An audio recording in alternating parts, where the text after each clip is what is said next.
নমস্কার, কেমন আছো সবাই? আশা করছি সকলেই ভালো আছো। আমি অপুর সংসারে নতুন একটি ভিডিওতে সবাইকে স্বাগত জানাই। বৃহস্পতিবার, এখন দুপুর 3টে বাজে। সবার খাওয়া দাওয়া কমপ্লিট, সবাই এখন রেস্ট নিচ্ছে। ঠিক সেই মুহূর্তে আমি চলে এসেছি রান্নাঘরে। 1 কিলোর মতো আটা মাখতে বসেছি। এবার হয়তো ভাবছো, এই দুপুরবেলা এতগুলো আটা কেন? আমার বাড়িতে রুটির দরকার মাত্র 6খানা। 6টার থেকে 7টা রুটি রাতে আমাদের সবার হলে হয়ে যায়। সেখানে আমি 1 কিলো আটা কেন মাখতে বসেছি? এটা কিন্তু বড় একটা প্রশ্ন, তাই না? দেখো, কথায় কথায় আটা কিন্তু আমার মাখা কমপ্লিট। আমি এবার রুটি করা শুরু করেছি। সত্যি কথা কি জানো, এই 5-7টা রুটি করা কোনো ব্যাপার না, ওটা আমার অভ্যাস। কিন্তু এতগুলো আটার রুটি তো কোনোদিনই করি না। সত্যি কথাই, জানি না কতক্ষণ লাগবে, তবে আজকে আমি করব। মানে পুরো আটাটুকুরই আমি রুটি বানাবো। আজ আমার মন হয়েছে, আজকে আমি নিজের হাতে খাবার তৈরি করে নিয়ে পার্কে যাব। আমি পার্কে যাই, বাজার থেকে খাবার কিনে নিয়ে যাই। কলা হোক, অ্যাপেল হোক, আম হোক, যাই হোক, নানান রকমের খাবার আমি বাজার থেকে কিনে নিয়ে যাই। তবে আজকে সকাল থেকেই ভেবে রেখেছিলাম যে আজ আমি নিজের হাতে রুটি বানিয়ে নিয়ে যাব।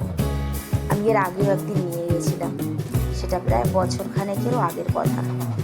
হাতে মানে ঘরের থেকে রুটি করে নিয়ে গেছিলাম। জানো তো, বাজার থেকে জিনিস কিনে খাওয়ানো আর নিজের হাতে তৈরি করে নিয়ে গিয়ে খাওয়ানো, এই দুটোর মধ্যে কিন্তু আবার অনেকটা পার্থক্য আছে।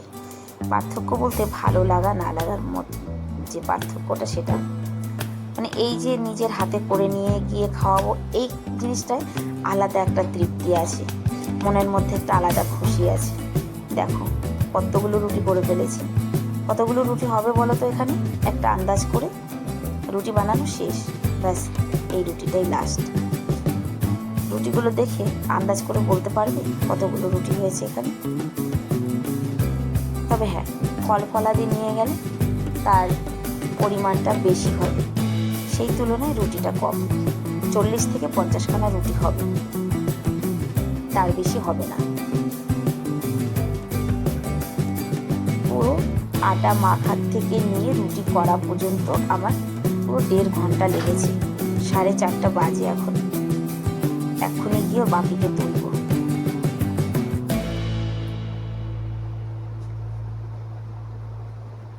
রুটি করা হয়ে গেছে, রুটিটা প্যাক করে গিয়ে তারপরে বাপিকে তুলব। পার্কে তো আমি কখনো একা যাই না, একা গিয়ে তো হবে না, একা কখনোই যাই না, দুজনে মিলেই যাই। এই দেখো, রুটিগুলো আগে থালার মধ্যে নামিয়ে নিই, কারণ রুটিগুলো তো গরম আছে।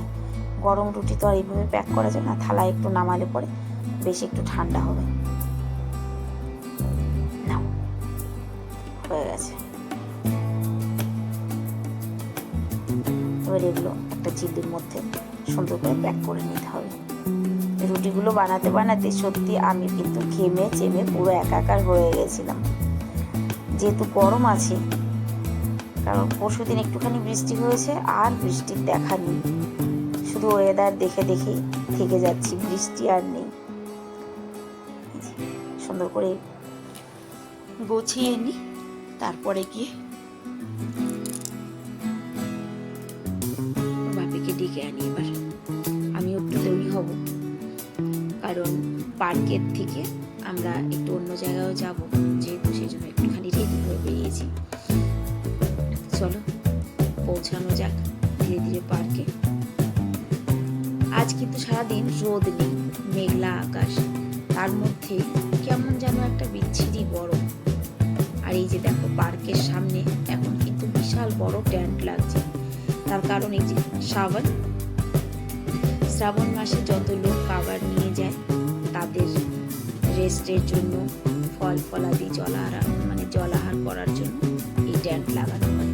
প্রত্যেক বছরই লাগায়, শুধু এখানে নয়, বিভিন্ন জায়গায় অনেক এদের সেবার জন্য কিন্তু সুন্দর ব্যবস্থা করা হয়। এর কি চালাক দেখেছো? একটা নিয়েছে, ওই দেখো কোনো কোনো একটা আছে যে ভীষণ চালাক, জানো তো, যে একাই সব কিছু খেতে চায়, একাই নিতে চায়। আর পার্কের সৌন্দর্যটা যে মানে ভাষায় বর্ণনা করা যায় না, যে এত অপূর্ব লাগে এখানে এলে। এই যে নতুন গাছ লাগিয়েছে, ওর বাপিকে বললেন এবার আমাকে দাও, আমি একটু দিই। দেখো না আমি কি দেব, লাফিয়ে ঝাঁপিয়ে সব টেনে নিয়ে যেতে পারলে যেন বাঁচে। আমি যে একটু ধৈর্যভাবে সুন্দর করে দেব তা না। দেখো দেখো আজকে পার্কে যেন মানে চারিদিক ছড়িয়ে রয়েছে বান্দর, আজকে একটু বেশি দেখা যাচ্ছে। খুব সম্ভব আজ বোধহয় সারাদিন কেউ খাবার দিতে আসেনি, খুব সম্ভব। আমি হাঁটছি আর ভিডিও করছি, তাই হয়তো তোমাদের বোঝাতে পারছিলাম না বা পারছি না যে কত বান্দর আছে। ওই দূর থেকে হেঁটে হেঁটে আসছে, সব দৌড়াতে দৌড়াতে আসছে, হয়তো তোমরা দেখতে পাচ্ছ, সব দৌড়াতে দৌড়াতে মানে ছুটে আসছে একদম। দেখো ওই দিকটা প্রচুর বান্দর আছে, দেখো ওই যে ছুটে ছুটে আসছে সব। খানিকটা খাবার এখানে দিয়েছি, এবার খানিকটা আগে গিয়ে দেব। আমার এই পার্কে এসে ভিডিও করা বা পার্কের ভিডিওগুলো তোমাদের কেমন লাগে, সত্যি করে সুন্দর একটি মন্তব্য পেলে কিন্তু সত্যি আরো অনেক ভালো লাগবে। যে কার কেমন লাগে সত্যি করেই একটি মন্তব্য করে জানিয়ে যাবে যে এই ভিডিওগুলো তোমাদের কেমন লাগে। কেমন লাগা না লাগা জানি না, তবে একটা শান্তি আছে, একটা তৃপ্তি আছে এখানে, জানো তো। আমি সেটা বলে হয়তো বোঝাতে পারবো না যে কি শান্তি আছে। এরা অবলা, কিছুই বলতে পারে না, ওদের ভাষা আমরা বুঝি না, আমার ভাষা ওরা বোঝে না, কিন্তু তাও বারবার ছুটে আসি আমি এখানে। আমার অনেক ভালো লাগে। তোমাদেরও কি ঠিক আমার মতোই ভালো লাগে? আর এখানে এই যে নীল গাইগুলো দেখো কি অপূর্ব লাগছে না, সবুজ বাগানের মধ্যে। দেখো আজকে 3টে নীল গাই ছিল। তো চলো আজকের ভিডিওটাও তাহলে এখানেই শেষ করছি। দেখা হবে নেক্সট ভিডিওতে। সবাই ভালো থাকবে, সুস্থ থাকবে।